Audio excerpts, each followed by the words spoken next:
આણંદ જિલ્લામાં કહાનવાડી ગામની 237 વીઘા સરકારી જમીન રાજકોટમાં સ્વામિનારાયણ ગુરુકુળને ફાળવવાના વિરોધમાં આજે કહાનવાડી ગ્રામ પંચાયત ખાતે મળેલી ગ્રામસભામાં નવો વળાંક આવ્યો છે। ભાજપ અગ્રણીએ સાંસદને અંધારામાં રાખી જમીન અંગે ભલામણ કરી હોવાનો આક્ષેપ કર્યો છે। સ્વામીના પુતળાનું દહન કરી વિરોધ પ્રદર્શિત કરવામાં આવ્યો છે। કહાનવાડી ગામની 237 વીઘા સરકારી જમીન સ્વામિનારાયણ ગુરુકુળને ફાળવી દેવાના વિરોધમાં કહાનવાડી ખાતે ગ્રામસભા યોજાઈ। જો કે આ સભામાં કોઈ સરકારી અધિકારી હાજર ન રહ્યા। આ ગ્રામસભામાં આંકલાવ વિધાનસભાના ભાજપના ઉમેદવાર તરીકે ચૂંટણી લડી ભાજપના અગ્રણી ગુલાબસિંહ પડિયારને સાંસદ મિતેશ પટેલ દ્વારા આકરા પ્રહારો કરતા કહ્યું કે કહાનવાડી ગામની જમીન સ્વામિનારાયણ ગુરુકુળને આપવા માટે સાંસદ મિતેશ પટેલે અંધારામાં રાખીને ભલામણ કરી।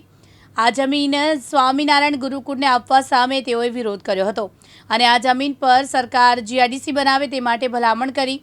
આજે મળેલી ગ્રામ પંચાયતમાં રાજકોટના સ્વામિનારાયણ ગુરુકુળનું જમીનનું મહેસૂલ નહીં સ્વીકારવા માટે ઠરાવ કરવામાં આવ્યો છે અને આ ઠરાવની નકલ સાથે મામલતદાર આંકલાવને આવેદન આપવામાં આવ્યું તેમજ ગ્રામ પંચાયતની બહાર સ્વામીના પુતળાનું દહન કરી વિરોધ પ્રદર્શિત કર્યો હતો। મનુભાઈ ભૂપતસિંહ પડિયાર। મનુભાઈ, આજે ગ્રામસભા યોજીથી શું નિર્ણય લેવામાં આવ્યો છે અને શું હકીકત છે? આજે જે ગ્રામસભા યોજાઈ તે જે સરકારશ્રીનો એક હુકમ થયેલ છે રાજકોટ ગુરુકુળને 237 વીઘા જમીન, સ્વામીનું નામ શું છે? ત્યાગવલ્લભ સ્વામી, જે અત્યારે સોશિયલ મીડિયામાં બહુ ચર્ચિત છે।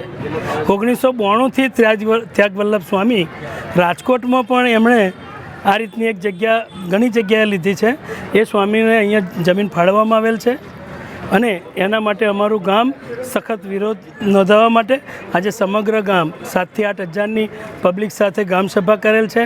અમે જિલ્લાથી મોડીને તાલુકાના તમામ અધિકારી સાહેબોને વિનંતી કરતું આવેદનપત્ર અને આમંત્રણ આપેલ પણ આજે કોઈ આવેલ નથી, એટલે ગામનું અધ્યક્ષ સ્થાન અમારા ગામના વડીલને આપી ગ્રામસભાનું કામ શરૂ કરેલ, જેમાં અમે જે આ ઠરાવ થયેલ છે એને પખોડીએ છીએ, એનો સખત વિરોધ કરીએ છીએ અને એ ઠરાવ રદ કરવા સરકારશ્રીને અમે વિનંતી કરીએ છીએ।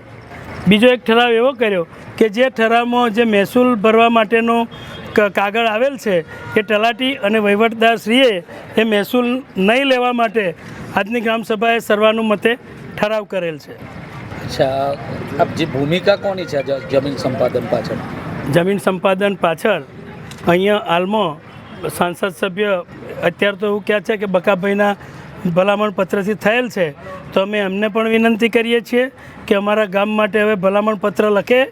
એમણે કદાચ 4-5 જણને કહેવાથી આ કર્યું હશે, પણ હવે એમને તપાસ કરાવવી જોઈએ કે ગામની પરિસ્થિતિ શું છે અને જ્યારે પૂરગ્રસ્ત ગામ હોય અને અમારું આશ્રય સ્થાન પીડિતોનું એ જ હોય અને આ ભલામણ કરતાં પહેલાં એમણે વિચારવું જોઈએ।